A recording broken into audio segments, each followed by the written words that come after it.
Já está na linha meu amigo, médico super competente, doutor Antônio Bandeira. Como vamos? Tudo bem? Tudo bem, Zé? Bom dia.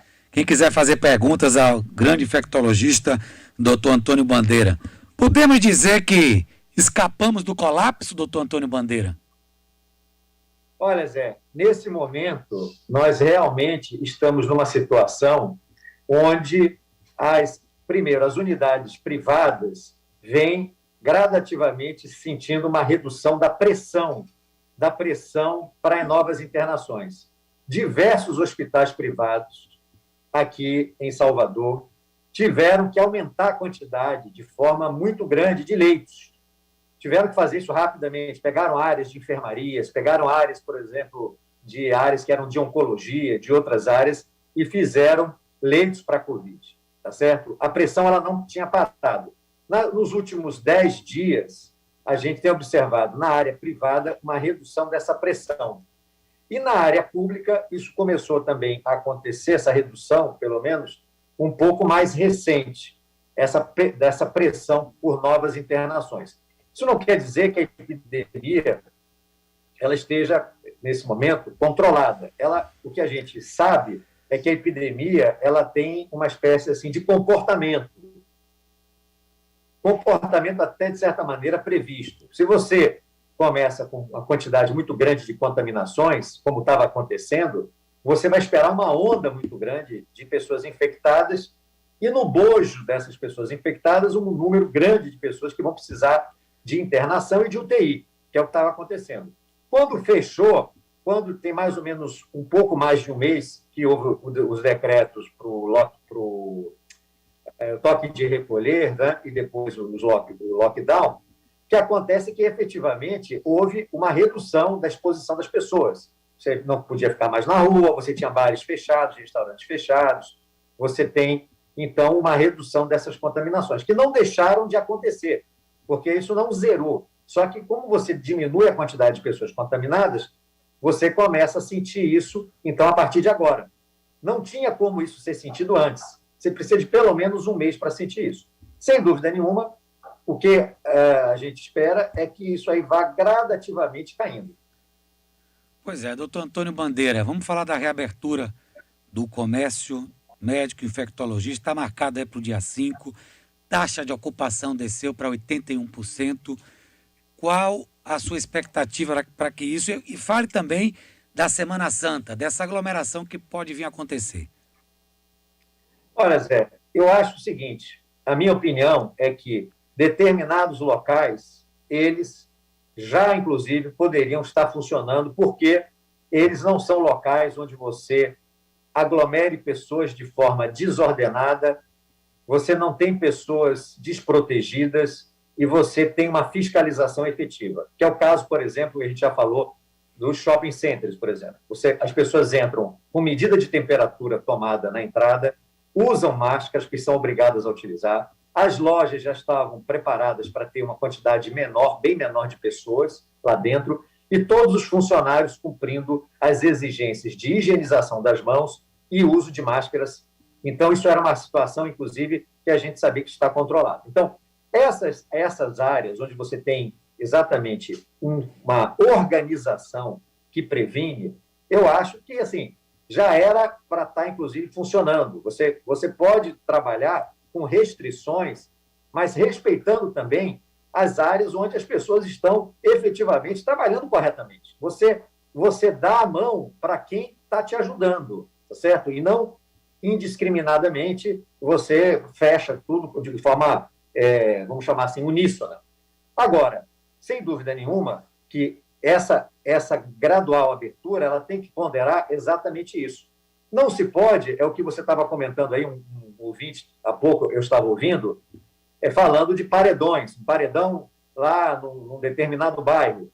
Isso é que não pode, porque senão essas situações, se você começa a ter paredões, se você começa a ter uma praia cheia, barracas, todo mundo sem máscara, não tem fiscalização nenhuma, se você volta a ter uma situação dessa, você retoma a pandemia, né? Você retoma a epidemia aqui, mas baseado nesse grupo específico de pessoas que estão intensamente se contaminando. não é aquele grupo organizado no comércio, por exemplo, que está efetivamente fazendo tudo e impedindo, dentro do seu recinto, qualquer tipo de contaminação, entendeu? Certo. Vamos falar de outra situação.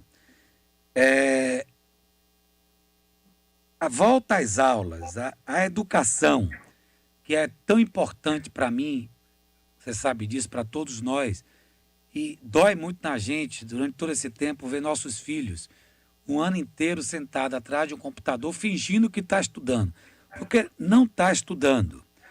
Eu quero que o senhor fale da educação. Tem condições de voltar junto com o comércio? Zé, a gente tem duas situações, vamos falar assim. A situação que a gente entrou de forma descontrolada na segunda onda, porque dezembro, janeiro e fevereiro se permitiu que uma série de situações que, obviamente, iam levar a isso estivessem acontecendo. Então, a gente tem uma segunda onda agora importante e mais significativa do que a primeira. Essa é uma situação, a gente está vivendo essa situação. E a outra é a questão específica do retorno às aulas, que a gente, inclusive, vinha comentando desde o final do ano passado, especialmente final de outubro, quando as taxas de infecção estavam bem baixas já. Só para você ter uma ideia, Zé, em outubro nós tínhamos 800 casos novos por dia. Nós chegamos a fevereiro a atingir 6 mil casos novos. Então, uma diferença brutal. Em outubro, nós estávamos na caída completa da curva epidêmica, naquele primeiro momento da epidemia. A escola é como qualquer outro lugar. A escola não é diferente do hospital. A escola não é diferente do shopping center. A escola não é diferente de um asilo. A escola não é diferente de um local em que você tenha, por exemplo, pessoas segregadas por alguma situação, um presídio, por exemplo. Todos esses locais há necessidade de protocolos para funcionamento. Eu, desde o final do ano passado, desde o final de outubro, defendo que a escola tivesse sido retomada sim. Você precisa de ação para gerar protocolos, para ensinar os estudantes que eles têm que entrar com máscara, você colocar na entrada medição de temperatura, você orientar os funcionários que, além de usar máscara, eles vão manter os estudantes em grupos menores, que as salas de aula tenham distanciamento das mesas. Hoje a gente trabalha com 1 metro, é suficiente. Que os professores façam exatamente o estímulo à higienização das mãos e que no recreio você tenha um recreio coordenado, não misture essa quantidade grande, e nos refeitórios também da mesma forma. Zé, eu hoje já fui solicitado para ajudar escolas privadas aqui no estado da Bahia a gerarem protocolos para retorno, entendeu? Porque essas escolas privadas, elas querem exatamente voltar. Mas a escola pública, para mim, ela é muito mais importante do que a escola privada, porque é onde a gente tem a maior carência hoje. E o que você falou, nós tivemos um ano perdido, o ano de 2020, para essas crianças. E estamos apontando praticamente o ano de 2021 na mesma direção. Agora, sem dúvida nenhuma, a gente tem uma situação crítica. Você poderia ter aberto a escola com protocolos, tendo agilizado esses protocolos, e depois fechado de novo, se fosse o caso. Você poderia ter trabalhado na escola pública também com um sistema de informatização, ou um sistema que utilizasse a TV pública. Como é que nós temos TV públicas estatais e não aproveitamos essas TVs públicas estatais para gerar aulas para as crianças, por exemplo? Então, me deixa muito realmente triste quando eu vejo a falta, de certa maneira, de uma organização que pode ser feita. Muitos professores eram contra o retorno, mas não há justificativa para você colocar a escola ela separada, como eu volto a falar, de um asilo, de um presídio, de um hospital. Nenhum médico deixou de trabalhar como eu aqui, entendeu? Durante toda a pandemia, utilizando máscara, não me contaminei pelo coronavírus, e porque me protegi, porque a gente sabe como tem que se proteger, a gente sabe como tem que fazer. Nós hoje temos 1 ano de conhecimento da epidemia. Aqui não tem mais nenhum ignorante aqui que não saiba como fazer. Nós sabemos que a transmissão, Zé, ela é imensamente, majoritariamente respiratória. Esse negócio de ficar limpando, higienizando, desinfectando superfície, isso aí praticamente, isso está quase que abolido, está praticamente secundário na Covid-19.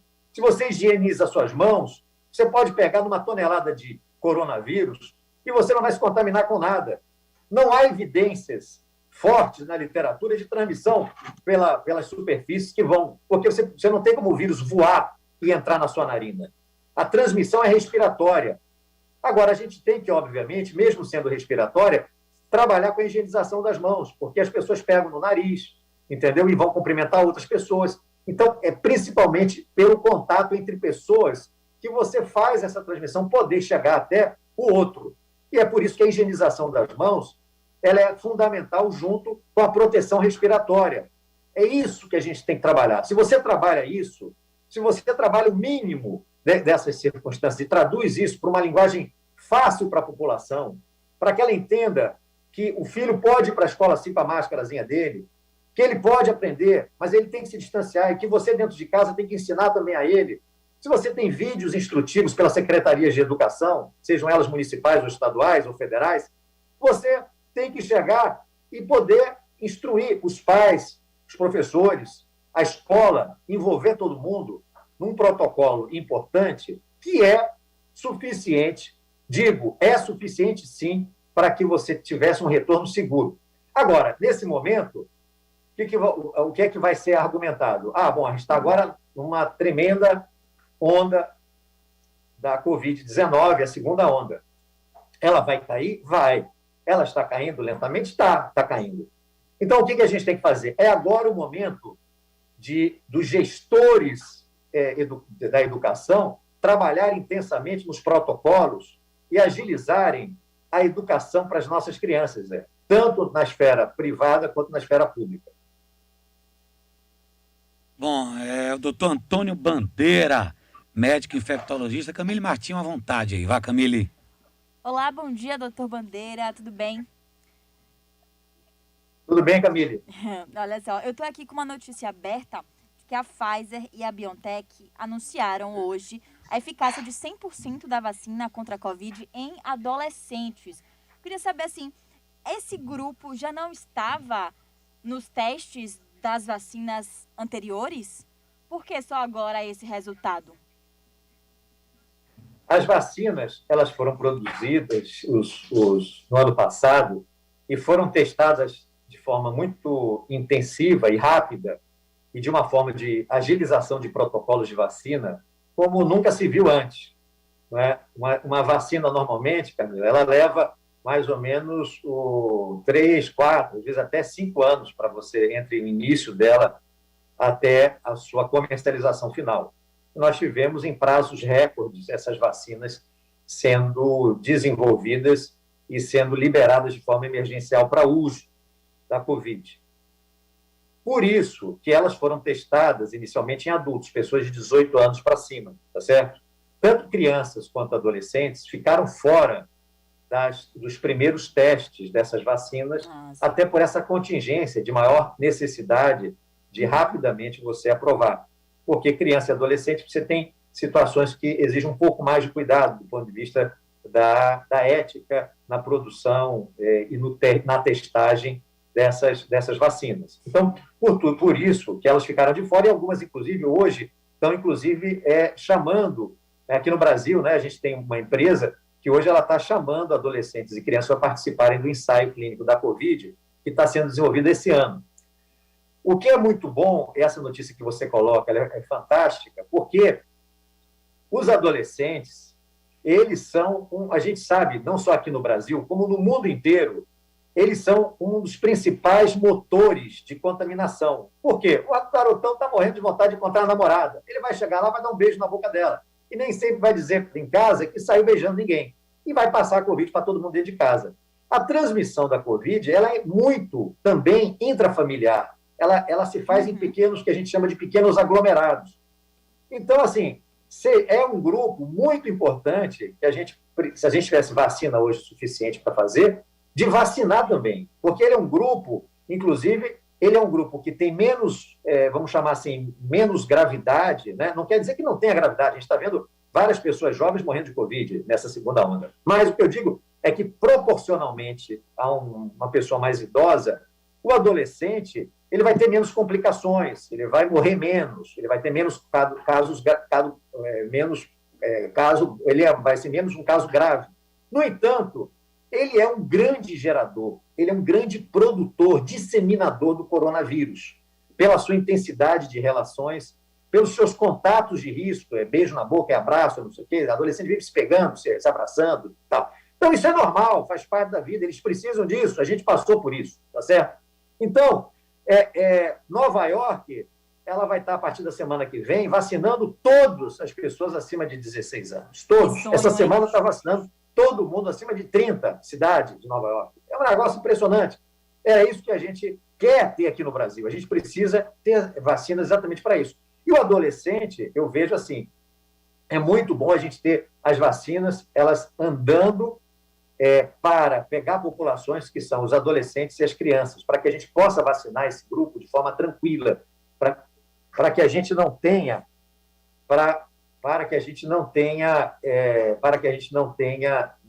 dificuldade amanhã de ter somente alguns grupos vacinados. Quero agradecer aqui demais a doutor Antônio Bandeira. Como é que está a situação dos hospitais particulares em termos de taxa de ocupação, doutor Bandeira, para terminar? Olha, as taxas de ocupação estão caindo para a Covid-19. Nos hospitais privados, elas vêm caindo lentamente. É um movimento que vem sendo observado lentamente nos últimos 7 a 10 dias, lentamente. Vem a pressão de internação, ela realmente diminuiu em vários hospitais privados. Não quer dizer que foi abolida, mas diminuiu um pouco. Pelo menos aquele sufoco muito grande, Zé, que a gente vivenciava, ele foi reduzido. Tá certo? Entendi. Doutor Antônio Bandeira, muito obrigado, querido. Um abraço, viu? Grande abraço, Zé, para você e para todo mundo aí do programa.